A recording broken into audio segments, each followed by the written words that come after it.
기도할 때 항상 기억해야 될 것이 하나님의 성품.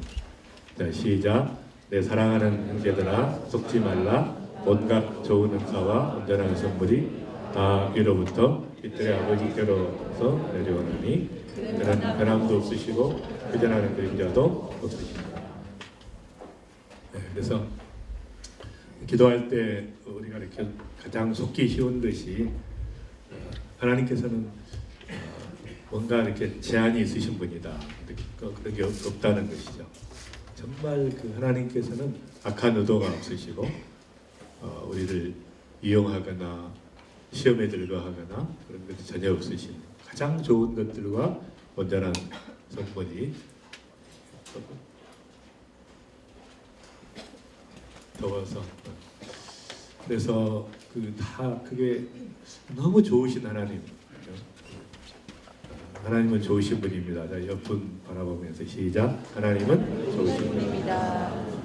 너무 좋으신 분이라 우리가 기도할 때 제일 중요한 게 너무 좋으신, 너무 주고자 하는 온전한 선물을 다 위로부터 이렇게 은사들과 주시기를 원하시는데 그런 분이라 그분의 성품에 우리가 합당한 기도를 하는 게 참 중요하다 말씀드렸고, 그 다음에 두 번째가 그러나 하나님의 그 중요한 법칙이 창조의 법칙이 있는데 무엇으로 심든지 그대로 거두리라. 무엇으로 심든지 그대로 거둔다. 그래서 계속해서 하나님 앞에 심으면서 또 기도하면서 나가기를 원하고, 그러나 죄성을 위해서, 그러니까 야망과 욕망을 위해서 심는 것이 아니라 하나님의 영광을 위해서, 그분의 이름을 위해서 심기를 원하는. 그리고 선을 행하되 낙심하지 말지니 포기하지 아니하면 때가 이름에 거두리라. 그래서 우리가 기도할 때도 하나님의 때가 있으니까, 성경에서는 주신다 그랬지 언제 주신다는 것은 한마디도 없죠. 그러니까 반드시 주시는데 언제 주시는가는 하나님의 때에 있으니까 끝까지 기도하는 게 필요하다 말씀드렸고, 그 다음 그래서 이제 제일 중요한 하나님 앞에 우리가 나가는 그 기도의 자세는 바로 상한 심령이다. 그러니까 우리 자신을 계시하는 거예요. 하나님 앞에 있는 그대로. 말하자면 있는 그대로 하나님 앞에 나를 드러내면서 상한 심령, 정말 주님이 가장 기뻐하시는 예배라는 것이 제사라는 것이고 기도라는 것이고, 하나님께서 상하고 통회하는 마음을 멸시하지 아니하시리이다. 상한 마음이 들 때마다 사람에게 쏟지 말고, 원망하지 말고, 불평하지 말고, 상황 탓을 하지 말고, 사람 탓을 하지 말고, 바로 상한 심령을 가지고 주님 앞에 나가는, 이것이 이제 습관적으로 돼야 돼요. 습관적으로. 그럼 거의 스트레스를 안 받게 되죠. 그리고 이제 감사로 이렇게 바뀌게 됩니다. 감사. 네, 딱 두 분이 이렇게 주무시는 분이 계셔서 굉장히 마음이 언짢은 궁일이 여기는 마음이거든요. 그 다음 이제 굉장히 중요한 것인데, 이 기도에 대한 그 아주 굉장히 중요한 그 엄중한 자세를 하나님께서 언급하고 있는 게 있어요. 야고보서에 보면 시작. 너희 중에 누구든지 지혜가 부족하거든 모든 사람에게 후히 주시고 꾸짖지 아니하신 하나님께 구하라. 그리하면 주시리라. 그러니까 이제 하나님께서 제너러스한 분이다. 그러니까 구하면 주신다는 거예요. 근데 특별히 지혜를 구하라고 해요. 지혜. 왜냐하면 우리는 되게 이제 상황을 바꿔달라고 기도하잖아요. 또 이렇게 능력을 달라고 기도하는데 그건 상당히 그 위험한 기도일 수가 있어서, 여러분에게 능력을 줘버리면 반지의 저항처럼 그 은사나 능력이 주어졌을 때 잘못 활용할 수가 있어서 하나님께서 심사숙고하시는 경향이 있는데, 이제 그 지혜를 구하면 대부분 우리에게 필요한 건 지혜가 필요한 것이죠. 왜냐하면 지혜는 내가 쓰는 것이니까 그걸 함으로 해서 내 역량이 축적이 되잖아요. 그 지혜를 자꾸 쓰므로 해서. 그러니까 하나님께서는 그 방법을 더 원하신다. 그때그때 지혜를 주시는. 그래서 누구든지 지혜가 부족하거든 모든 사람에게 후히 주시고 꾸짖지 아니하시는 하나님께 구하라 그리하면 주시리라. 근데 이제 이렇게 구하는데 한 가지 그 자세가 있다는 거예요. 뭐냐면 오직 시작 오직 믿음으로 구하고 조금도 의심하지 말라. 의심하는 자는 마치 바람에 밀려 요동하는 바닷물 개 같으니 이런 사람은 무엇이든지 죽게 얻기를 생각하지 말라. 두 마음을 품어 모든 일에 정함이 없는 자로다. 한 가지 뭐는 또무동하게 확실한 믿음을 가지고 나가는 거예요. 말하자면 이것은 그 하나님이 주실 거라고 하는 믿음이 아니고 그 하나님에 대한 절대 신뢰를 이야기하는 거예요. 하나님 나를 사랑하시고, 그러니까 하나님에 대한 그분의 사랑과 성품과 그분의 능력과 그게 대해서 의심할 필요가 없다. 그러니까 이럴까 저럴까가 아니죠. 믿음은 그런 건 아니라는 거예요. 그러니까 확실한 거예요. 그러니까 확실하게 나를 사랑하시는 그분 앞에 절대 신뢰의 자세가 기도할 때 필요하다는 것이죠. 그래서 중언부언하거나 몽롱한 상태에서 기도하거나 이런 것은 곤란하다는 거예요. 기도를 안 하는 게 좋다. 한숨 자는 게 좋다. 그런 경우는 그래서 예수님께서 이야기한 것처럼 그 소경에게 성경을 바꿔야 돼. 시각 장애인으로 바꿔야 돼. 또 맹인으로 했다가 소경으로 했다가. 그러니까 정말 뭘 원하는가 하는 것이죠. 정말 주님 앞에 우리가 나갈 때 그냥 그 전날 이야기한 것처럼 기도는 동사가 아니라 그러니까 명사니까 나의 전체로. 그러니까 어떻게 보면 기도라는 것은 그 사람의 인생관이죠. 삶의 철학입니다. 핵심 가치예요. 그러니까 뭘 가지고 나가느냐. 종교적으로 습관적으로 기도하거나 이것은 전혀 원하시는 게 아니니까. 그 꽝이니까 꽝. 그냥 그 기도의 정성이 무슨 의미가 있어? 나도 바뀌지 않고 상황도 바뀌지 않고 아무런 그런 기도가 아니라 정말로 뭘 원하는가 하는 것이죠. 내가 정말 원하는 것이 무엇인가? 그걸 가지고 나가는. 그래야 흔들리지 않는 거예요. 하나님의 존재하고 정말로 원하는 것을 가지고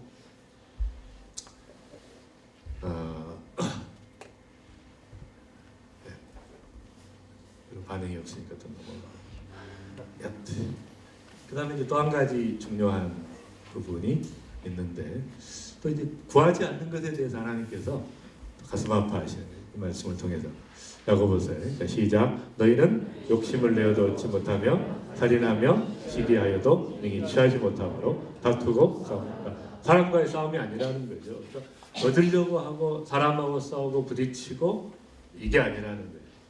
너희가 얻지 못하면 구하지 아니하며 하나님께 구해야 되는데 거꾸로 사람하고 부딪히는 그렇게 싸워서 이길 수 있는 게 그러니까 우리 사람과 부딪히면 둘 다 패배자가 되죠.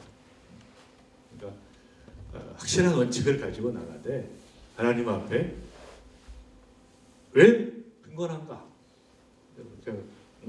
왜 영적으로 빈곤하고 정신적으로 빈곤하고 모든 영역에서 딱 한 가지죠. 구하지 않기 때문에.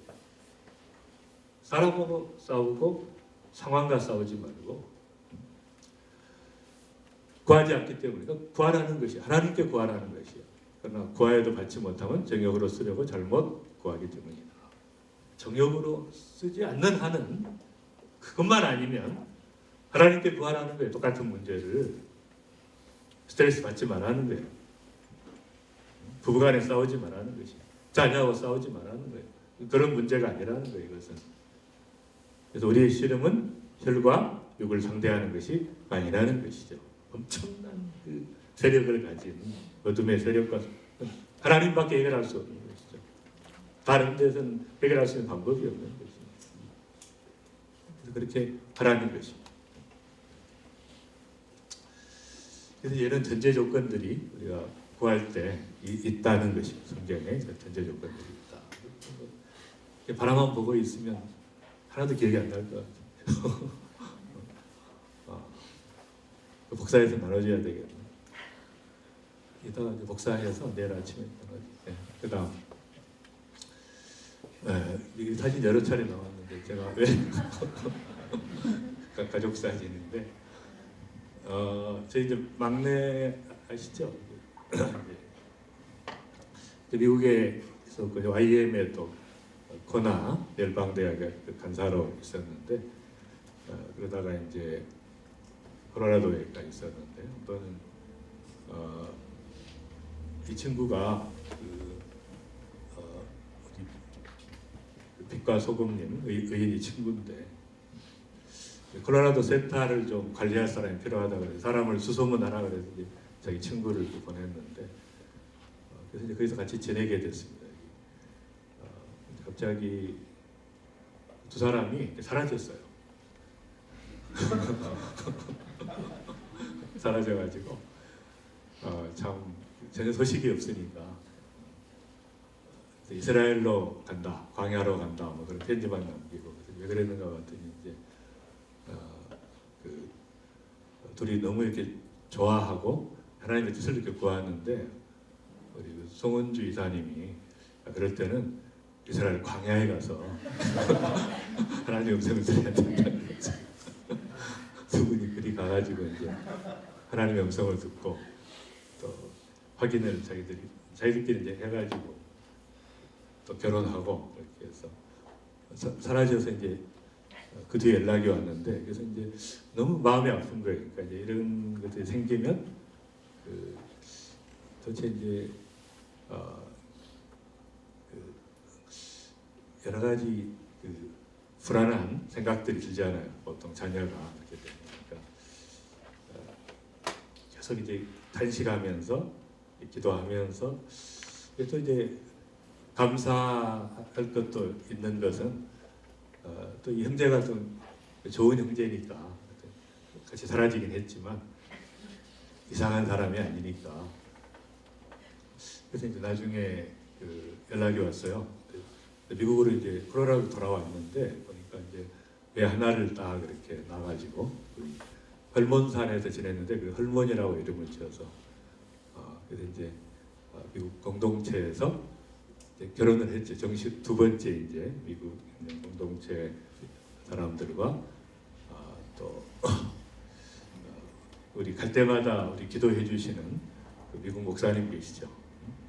아주 그 할아버지 같이 아저씨 같이 그분 하셔서 또 한국에 지난번에 와서 또 이제 크리스마스 날 예배 끝나자마자 또 한국에서 또 결혼식을 하고 세 번이나 결혼을 했는데 제가 이렇게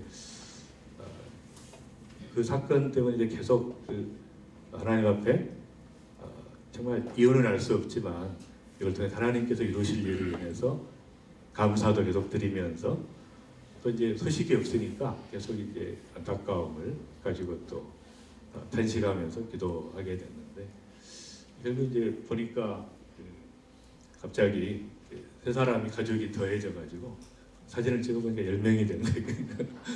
우리 가족이 그래서 너무 감사한 그래서 참 어쨌든 참 힘들었던 시간들이었는데 하나님께서 그걸 통해서 그 두 가지를 경험하시면 정말 기도의 본질이 어떤 것인가 우리가 어떤 어려운 문제들이 생겼을 때 이 탄식과 또 이걸 통해서 하나님의 행하실 일에 대해서 감사하고 찬양하는 그런 훈련들을 이렇게 수많은 사건들을 통해 하게 하셨죠. 감사의 책에 여러 차례 많은 간증들이 나와 있지만 그다음 그래서 이제 제가 이 시편을 보면 굉장히 그 시편이 특이합니다. 왜냐하면 이제 저는 그 시편을 처음에 시편 23편 뭐 이런 거 시편 1편 처음에 배우면서 너무 아름다운 시편 정말 주님의 아름다우심 그분의 행하신 인도하심에 그래서 그렇게 생각을 했는데 나중에 시편을 딱 읽어보니까 절반 이상이 그게 아니에요. 찬양하고 감사하는 시가 아니고 절반 이상은 다 탄식하는 시예요. 탄식과 신음의 시입니다. 시편이라는 것이. 그러니까 딱 우리 인생의 축소판이에요. 그러니까 시편은 리얼한 우리 삶을 그대로 반영한 것입니다. 그래서 이 시편 57편을 한번 보시면 우리 한번 제가 한 절 읽고 여러분이 한 절 읽고 교독하겠습니다. 하나님이여 내게 은혜를 베푸소서 내게 은혜를 베푸소서 내 영혼이 죽게로 피하되 주의 날개 그늘 아래 이 재앙들이 지나가기까지 피하리이다. 내가 진짜 지나는 길을 부르짖으며 곧 나를 위하여 모든 것을 이루시는 하나님께 그가 하늘에서 보내사 나를 삼키려는 자의 비방에서 나를 구원하실지라. 하나님이 그의 인자와 진리를 보내시리라. 내 영혼이 사자들 가운데에서 살며 내가 불사르는 자들이 가는 곳을 이루었으며 사람의 아들들 중에라. 그들에 있는 창과 화살이요 그들의 혀는 날카로운 칼. 하나님의 주는 하늘 위에 높이 들리시며 주의 영광이 온 세계 위에 높아지기를 원하나이다. 여기까지 보시면 이제 그 다윗이 그 엔게디 골짜기에 이렇게 숨어 있을 때, 그때 이제 사울의 군대들이 그 황실 신위대 3,000명이 한 사람 다윗을 잡기 위해서 이제 수색할 때죠. 굴마다 수색하고 그야말로 이제 그 풍전등화와 같은 절박한 상황, 언제 죽을지 모르는 그 상황에 하나님께 부르짖는 시죠. 그래서 이제 1절부터 4절까지는 그런 상황을 이야기하고 하나님 앞에 정말 그 절박한 이 상황에서 하나님께 은혜를 베풀어 달라고 하는 하나님께 부르짖는 처절한 그 기도를 이제 탄식과 신음의 기도를 드리는데 갑자기 느닷없이 바뀌죠. 중간에. 그러니까 이게 시편의 묘미예요. 계속 신음과 탄식으로 가지 않아요. 그러니까 중간에 딱 바뀌는데 하나님이여 주는 하늘 위에 높이 들리시며 주의 영광이 온 세계 위에 높아지기를 원하나요. 그러니까 그런 극심한 고통 가운데 갑자기 뭐가 찬양이 터져 나오는 거예요. 이런 절박한 상황에서 하나님을 바라보니 하나님의 그 영광을 바라보는 거예요. 그 장면이 바꿔버리는 거예요. 그리고 6절에 보면 다시 시작. 그들이 내 걸음을 막으려고 그물을 준비하였으니 내 영혼이 억울하도다. 그들이 내 앞에 웅덩이를 파서나 자기들이 그 중에 빠졌도다. 하나님이여 내 마음이 확정되었고 내 마음이 확정되었사오니 내가 노래하고 내가 찬송하리. 내 영광아 깰지어다. 비파야 소금아 깰지어다. 내가 새벽을 깨우리로다. 주여 내가 만민 중에서 주께 감사하며 나라 중에서 주를 찬송하리이다. 무릇 주의 인자는 그 하늘에 미치고 주의 진리는 궁창에 일어나이다. 하나님이여 주는 하늘에 높이 들리시며 주의 영광이 온 세계 위에 높아지기를 원하나이다. 반복 11절은 이제 반복되고 있죠. 그러니까 말하자면 그 절망적인 상황과 이 절박한 상황에서 정말 그 처절한 상황에서 하나님께 탄식하며 신음하며 기도하다가 느닷없이 그냥 찬양으로 바뀌어버려요. 이게 묘미예요. 하나님밖에 할 수 없는 일이죠. 완전히 그냥 느닷없이 이제 그런 상황에서 하나님 앞에 마음이 확정되고 내가 노래하고 찬송하기로 결단하는 그렇게 하면서 9절에 만민 중에 주께 감사하며 온 열방 중에 온 나라 중에 주를 찬송합니다. 그러니까 극단적 상황에서 하나님 앞에 감사와 찬양이 터져 나오는 이것이 이제 크리스찬의 삶의 묘미죠. 그렇죠? 여러분이 그 일만 쳐다보고 나 중심으로 생각하면 이런 게 나올 수가 없죠. 그 상황에서. 그러니까 가장 절박한 상황에서 우리가 하늘을 우러러보고 바로 바뀌어버려요. 시각이 바뀌는 거예요. 하나님 중심으로 바뀌는 거예요. 하나님을 바라봤더니 이 모든 사건들이 감사의 사건으로 찬송의 사건으로 바꿔지는 거예요. 그 경험이 중요한 거예요. 그런데 감사 제목을 쓰고 이렇게 하는데 습관적으로 쓰는 것이 아니라 정말 하나님께서 우리를 감사로 바꾸시는 그 능력을 경험하는 게 중요한 거예요. 그렇게 구조가 되어 있습니다. 그 다음 그래서 이제 이 시편은 두 가지로 되어 있어요. 그 경탄과 탄식 둘 중에 하나입니다. 모든 시편은 정말 탄식하고 상황 속에 그러면서 또 경탄, 감사와 찬양을 올려드리는 그런 구조로 말하자면 건강한 자기 계시 하나님 앞에 있는 그대로 나오기를 원하시는 우리는 있는 그대로 하나님 앞에 정직하게 나와서 감정적으로 하나님 앞에 일치시키는 모든 있는 그대로 나의 모든 연약함을 경험하신 분 앞에 나가는 것이죠. 그 다음 그래서 이제 전날 이야기했던 것처럼 기도라는 것은 C.S. 루이스가 유명한 말 모두를 난처하게 하고 허다한 문제를 그러니까 기도하자 그랬을 때 기도해 합시다 교회 건축을 위해 기도합시다. 막 이렇게 하는 순간 엄청난 파장과 문제를 일으키고 고통을 주기도 하고 교회가 깨지기도 하고 그러니까 기도라는 것 자체는 그런 문제가 일으키고 그래서 이제 가장 영적인 것이기도 하고 가장 비영적인 종교적인 기도는 가장 비영적인 하나님이 가장 싫어하시는 그런 행위라는 거예요. 종교적으로 기도했을 때 하나님은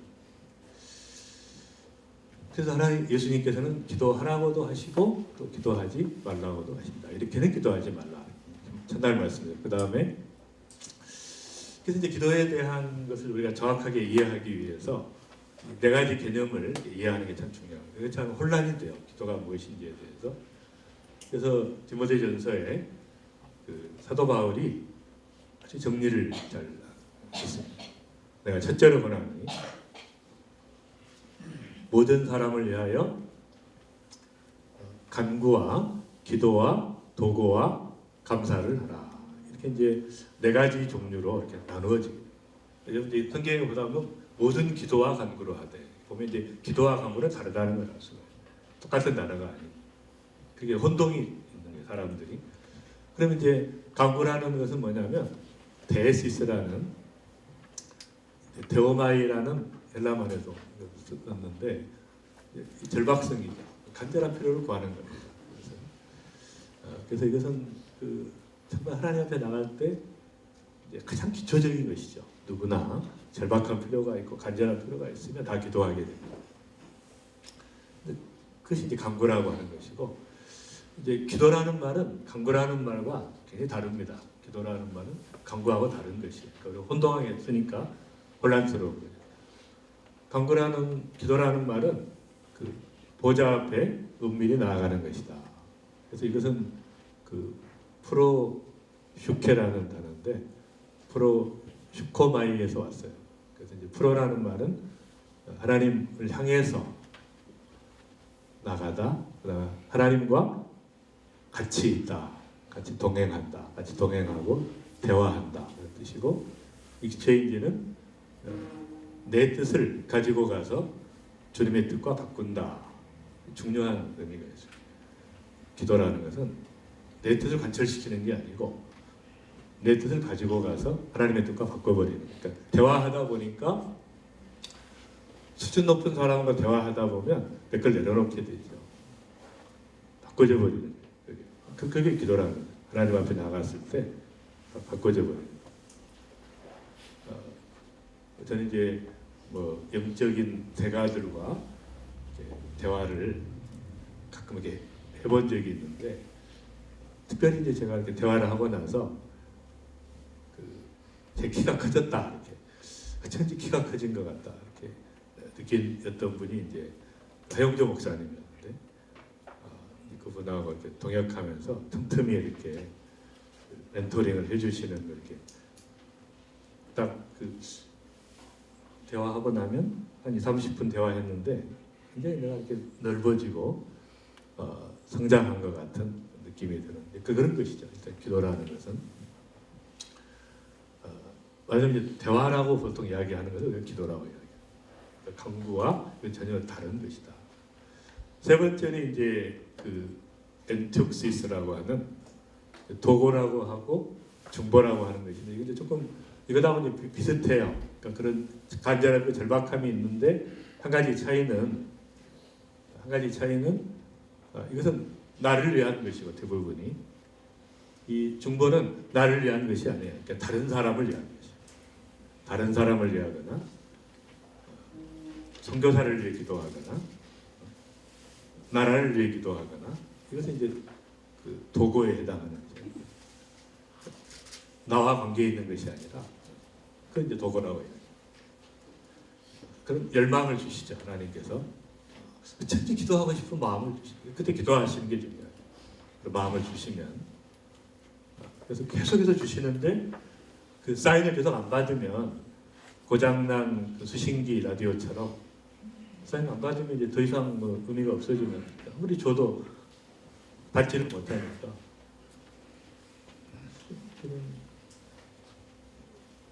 그 다음에 네 번째는 이제 유카리스티아는 감사라는 거죠.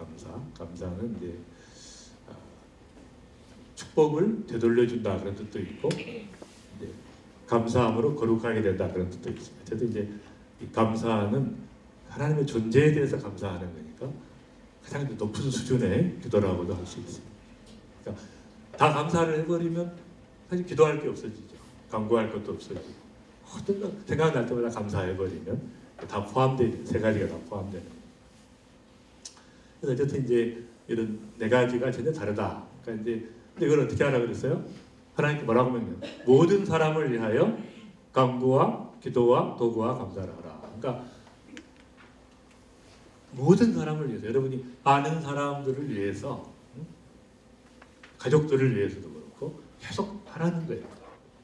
네 가지를 하라는 것이, 네 가지를 하는 것이 기본이라는 것이 하나님의 명령이기 때문에, 그래서 이 네 가지를 잘 그때그때마다 상황에 맞게 구사하는 것이 중요한 것이다. 자, 그 두 사람 식작을 지어서 두 사람, 세 사람 짝을 네 가지를 한번 설명을 해보세요. 자, 여기 보지 말고, 자, 시작. 두 사람씩 네 가지가 어떻게 다른가? 잠깐 보는 건 괜찮은데 오래 보는 건 안 돼요. 잘 설명을 들었으면 너무 쉬운 거기 때문에. 자, 이제 네 가지가 어떻게 다른가? 간절히 구하는 기도는 보자. 이렇게 둘이 하면 되잖아. 둘이. 오는 감사는 셋이 하시고.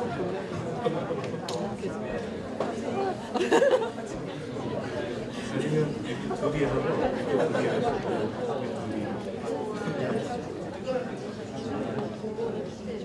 네 가지를 설명을 얼마나 잘하는지 한번, 네 가지가 어떻게 다른가.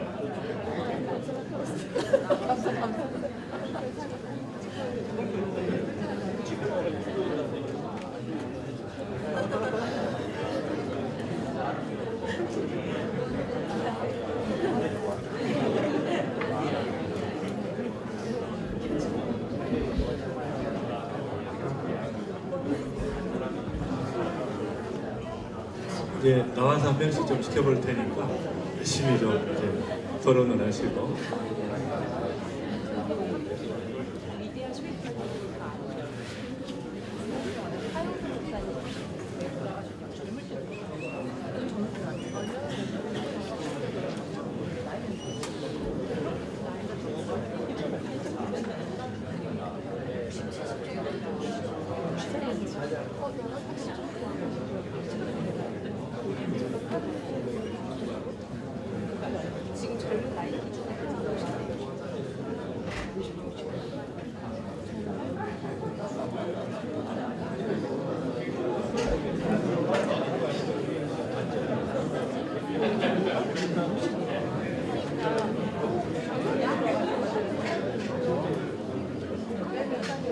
그 네 가지 중에 자기가 하고 있는 것을 한번 또 설명해. 자기가 어떤 걸 하고 있다. 그 중에 어떤 걸 주로 하고 있다.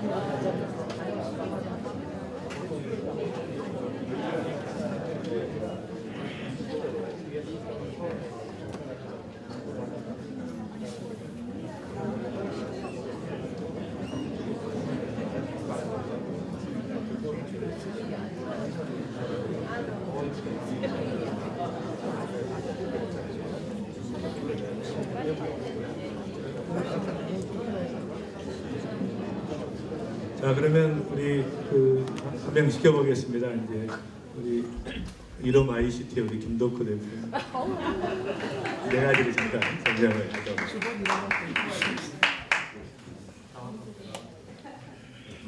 볼 필요 없어요. 저쪽에 있기 때문에.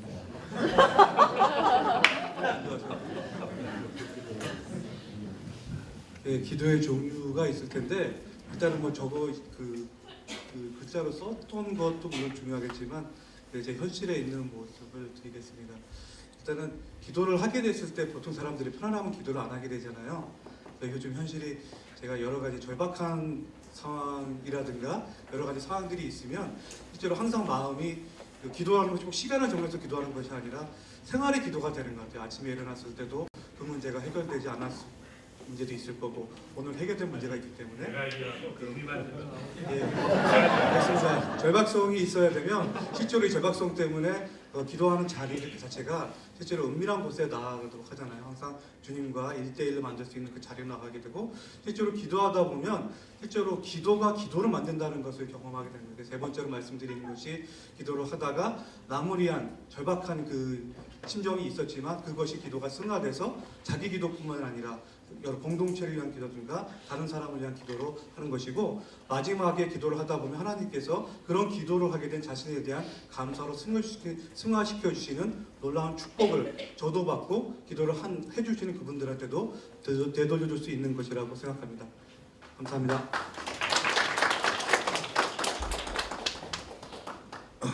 네, 그냥 넘어갑시다. 따로따로 설명하라 그랬더니 이렇게 하나로 이어가지고 또 넘어가고. 그래서 이제 다시 또 설명드리면 제일 중요한 게 이제 절박성의 선물이다. 그러니까 하나님께서 우리를 여러 가지 그런 상황 속으로 절박성이 없으면 기도의 시작이 안 됩니다. 대부분 시작이. 근데 이제 정직한 자기 계시 있는 그대로 하나님 앞에 감정을 교환하는. 그래서 특별히 이제 뭐 전에도 한번 설명했지만 쉬지 말고 기도하라는 것이 너무 비합리적이잖아요. 그러니까 그래서 왜 이렇게 쉬지 말고 기도하라고 맨날 기도만 해야 되는 거 아니에요? 그런 뜻이 아니라 원어에 보면 디아부토스라는 말하자면 이 단어가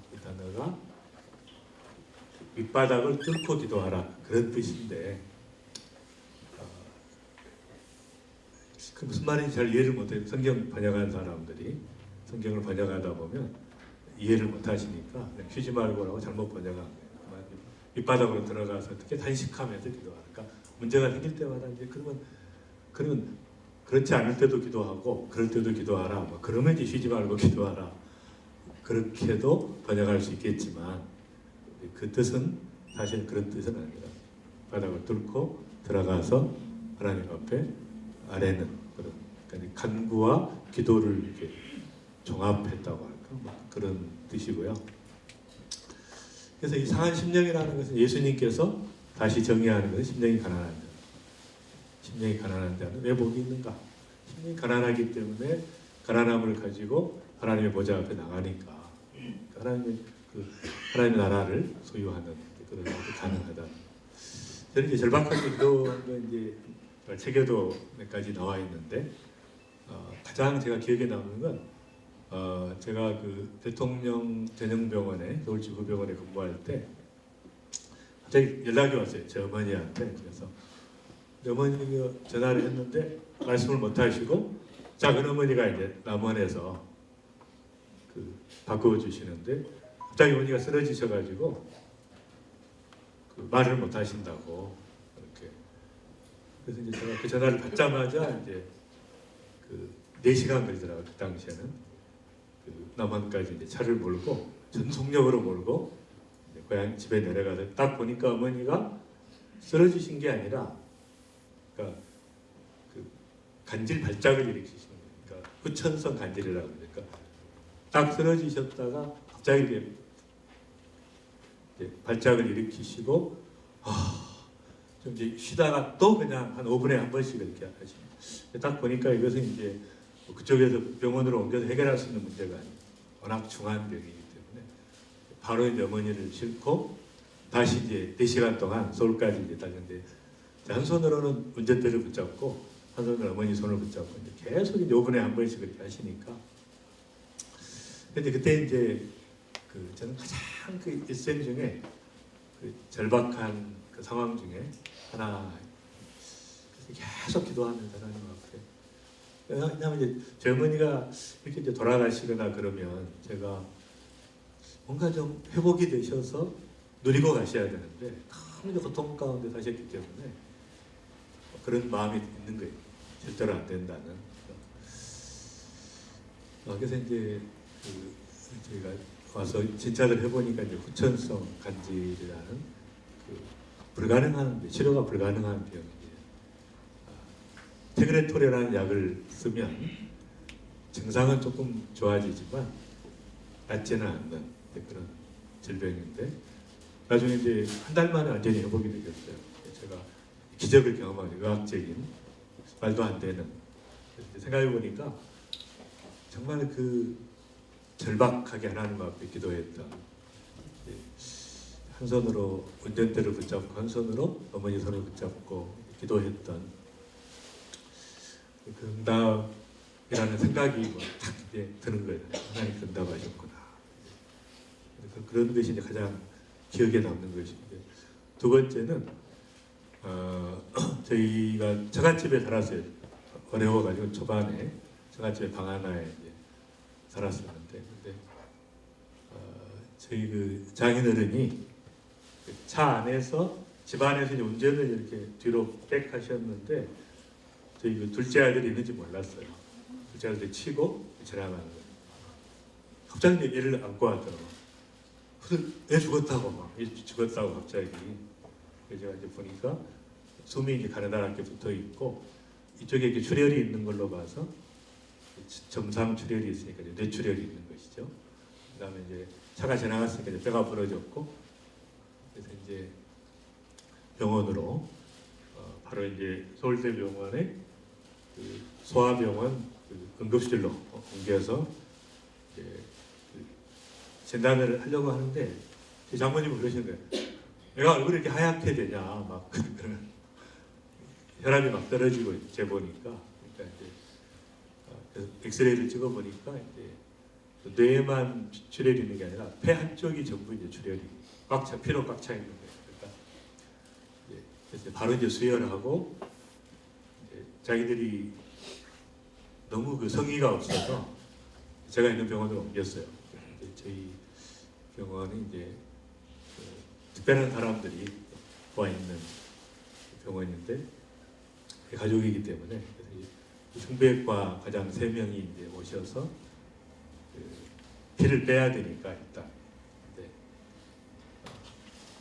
마취가 어려운 상황이 위급한 상황이기 때문에 마취를 할 수 없고 바로 이제 큰 바늘로 폐로 찔러가지고 피를 빼내야 되는데 3번을 찔렀는데 피가 안 나오는 거예요. 얘가 몸부림을 치는 거예요.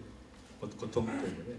그때 제가 붙잡고 또 기도하기를 정말 제 목숨을 취하시더라도 이 아이를 살려달라 막 그런 기도가 저도 모르게 막 그런 절박한 기도가 나와서 어쨌든 이제 나중에 보니까 등막에서 피가 나서 배를 밀어버린 게 잘못 찔린 거예요. 방향을 등막으로 찔러서 이제 다시 다 피를 빼내고 그래서 이제 나중에 폐도 다 회복이 됐고 뇌출혈도 회복이 됐고 이제 부러진 뼈들도 다 붙어서 회복이 됐는데 어쨌든 기적과 같은 거예요. 제가 완벽하게 회복이 된 것이 이제 그때도 이제 하나님의 응답이라는 그런 하나님께서 정말 놀랍게 응답하시는 것을 좀 체험을 하게 됐고 그 다음에 이제 제가 그 부모님의 구원을 위해서 전날도 이야기했지만 제가 예수님을 믿고 만나고 나니까 막 너무너무 행복한데 부모님이 너무 불쌍한 거예요. 그러면 이제 부모님을 위해서 처절하게 기도했던 그런 견딜 수가 없는 거예요. 그래서 이제 기도해서 응답을 이렇게 받게 돼서 너무 감사하고 그 다음에 이제 그 서울대 CCC에 제가 있을 때 저를 전도했던 형제가 박하정 형제라는 그 보건복지부의 처간보까지 했던 형제인데 그 형제가 갑자기 이제 그 1학년 때 여름방학인데 같이 3일 금식을 하게 됐는데 형제들끼리 갑자기 금식하자 그러는 거예요. 그 서울대학교를 완전히 복음화해서 하나님께 바치자. 느닷없이 이제 그런 붕단지 같은 이야기가. 그래서 이제 그거 이제 우리 세 사람이 이제 우리 비전으로 붙잡고 막 계속 기도하고 막 금식하면서 그다음에 이제 계약이 돼서 이제 50명의 형제들과 막 뜨겁게 기도하고 이렇게 했는데 완전 복음화 그게 어떻게 정의할 수 있는가 뭐 그런 것도 있었지만 어쨌든 기도할 때는 막 될 것 같아요. 이제 딱 기도하고 밖에 나와서 애들을 보면 도저히 막 안 될 것 같아요. 전혀 말도 안 되는 일을 했다 우리가. 저는 이제 이쪽 캠퍼스로 넘어와야 되니까 저는 그 1년 낙제를 했기 때문에 사실 예과를 3년 다녔잖아요. 그러니까 계속 기도하다가 이제 뭐 교수 보고마에서 이제 교수님들 찾아다니고 기숙사 보고마에서 제가 버스까지 대절해가지고 제가 돈이 하나도 없었는데 버스 2대를 대절했어요. 빌려가지고 그래가지고 학생들은 전부 채플로 그 관악산에서 채플까지 정동까지 이렇게 얼마나 막 이렇게 하고 이제 이쪽으로 넘어왔는데 이제 저희들이 정의를 그렇게 했어요. 한 사람이라도 캠퍼스에 있는 사람이 복음을 듣지 못하고 간 사람이 없도록 그게 복음화다. 우리가 할 수 있는 그렇게 하고 이제 넘어왔는데 나중에 제가 알게 됐어요. 그 GCTC 훈련이라는 게 이제 CC를 시작하면서 제가 영어 캠퍼스로 온 다음에 100명의 CC 간사들이 1년 동안 서울대 캠퍼스에 투입이 돼가지고 전도를 했어요. 그러니까 100명이 한 명씩만 하면 365일이니까 36,500명이거든. 이제 재학생 수가 뭐 한 15,000명 대학원생까지 되니까 이제 제가 계산해 보면 야 그러면 한 번은 다 복음을 듣고 갔겠다. 왜냐면 CC 간사들이 전도의 전문가들이죠. 이분들이 투입해서 1년 동안 그래서 이제 나중에 제가 이제 응답을 이렇게 확인할 수 있었죠. 그런 것들도 응답하시고. 그다음에 이제 제가 이렇게 여러 나라를 가는 것은 막 절박함이 있는 거예요. 그런 마음이. 그러니까 그런 좀뭐 베네수엘라 들으면 막 가야 되겠다 이런 생각이 드는 거예요. 가장 어렵고 힘든 나라들을 들으면 쿠바 뭐 이런 나라, 어려운 나라들, 어려운 지역에 그런 것들이 그리고 이제 그 중보라는 그런 마음들이 이렇게 삶으로 생활화되는 그런 것이 아닐까 생각을 하게 됩니다. 그래도 또 10분이 남았네. 하나만 더. 그다음 그래서 이제 영어로 따지면 그 브로큰 스피리트라는 거죠. 하나님이 기뻐하신 제사는 상한 심령이다. 이렇게 하고 심령이 가난한 자는 데스퍼레이션이에요. 영어로는 정말 그 절박 간절함. 심령이 가난한 자, 부서진 자, 깨어진 자, 상처받는 자, 애통하는 거 다 포함해서. 그 다음에 이제 또 하나는 이 중보 쪽은 또 이쪽이 아닐까 하는 생각이에요. 의에 줄이고 목마른 자. 정말 그 하나님이 기뻐하시고 좋은 일이라면 그 열망이 생기는 거예요. 의에 줄이고 목마른 자로서 그게 열망이 생기는. 좋은 일은 열망이 안 생기고 다른 것에 열망이 생기면 부동산 투자나 이런 쪽에 너무 이제 열망이 생기고 곤란하다. 그러니까 열매를 주시는 거지. 이제 세 가지가 영어로 이제 핵심적인 이런 걸 가지고 있으면 하나님께 채우시는 것들. 그다음 그래서 이 중보를 우리가 이야기할 때 제일 대표적인 것을 출애굽기 17장으로 이야기해요. 중보에 관한 대표적인 기사를 같이 한번 읽겠습니다. 시작. 모세가 여호수아에게 이르되 우리를 위하여 사람들을 택하여 나가서 아말렉과 싸우라. 내일 내가 하나님의 지팡이를 손에 잡고 산 꼭대기에 서리라.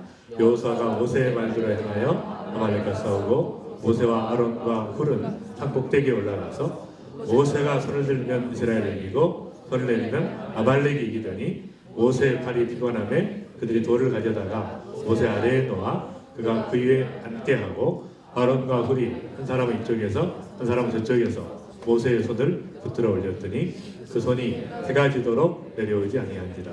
여호수아가 칼날로 아말렉과 그 백성을 쳐서 그러니까 싸움은 여호수아가 하는데 승패는 이제 모세의 손에 달려 있는 거예요. 손을 내리면 지고 올리면 이기니까 양쪽에서 손을 붙잡고 있는 거예요. 계속 내리도록. 그래서 이제 그냥 중보기도의 대표적인 승패가 현장에서 결정되는 게 아니다. 그래서 우리 공동체는 이제 중보하는 분들이 꽤 많이 계시죠. 사람들이 항상 저한테 그래요. 그렇게 그런 분들 쓰셔서 이렇게 하냐고. 제가 진짜 싸움이 어디서 진행되는지 모르니까 그런 얘기를 하는 거예요. 너무 중요한 거예요. 하나님 앞에 기도하는 손에 의해서 결정된다.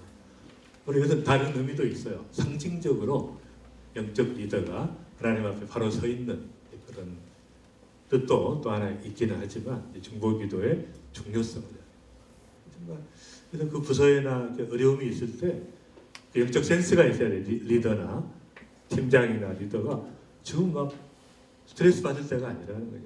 바로 하나님 앞에 나가서 기도하고 부르짖을 때다. 하나님 앞에 그런 그 영적 센스가 없으면 몸을 상하게 돼요. 관계도 나빠지고 곤란하다는 거죠. 그래서 이제 신약에서는 그 다음 보시면 사도 바울도 이제 그 중보기도를 요청하죠. 보면 시작. 모든 기도와 간구를 하되 항상 성령 안에서 기도하고 이를 위하여 깨어 구하기를 항상 힘쓰며 여러 성도를 위해 구하라. 나를 위하여 구할 것은 내게 말씀을 주사 바로 입을 열어 복음의 비밀을 담대히 알리게 하옵소서 할 것이라. 그 다음에 골로새 4장 3절 시작. 우리를 위하여 기도하되 하나님이 전도할 것을 우리에게 이루어주사 그리스도의 비밀을 말하게 하시기를 구하라. 내가 일 때문에 매임을 당하였노라. 그리고 이제 또 그 성도들을 위해서 기도하죠. 사도 바울 자체도 시작. 내가 예수 그리스도의 심장으로 너희 무리를 얼마나 사랑하는지 하나님이 내 증인이시나. 내가 기도하노라. 너희 사랑을 지식과 모든 청명으로 점점 더 풍성하게 하사 너희로 지극히 선한 것을 분별하며 또 진실하여 허물 없이 그리스도의 날까지 이르고 예수 그리스도로 말미암아 그의 열매가 가득하여 하나님의 영광과 찬송이 되기를 원하노라. 그래서 이 빌립보에 있는 형제 자매들을 위해서 이렇게 기도한 것이죠. 계속 기도하는 것이 이제 성경의 전체 흐름입니다. 흐름. 성경에서 자기 자신을 위해서 기도했다 이런 경우는 굉장히 드물죠. 생각보다. 다 알아서 주시니까 우리는 뭐 이방인들이 구하는 거죠. 무엇을 먹을까 마실까 입을까 어느 집에서 살까 이것은 아버지 없는 우주의 고아들이 기도하는 것이고 우리는 그의 나라와 그의 일을 구하면 다 주시니까 대부분의 기도가 뭐예요? 다른 사람을 위한 기도, 사역자들을 위한 기도, 동역하는 기도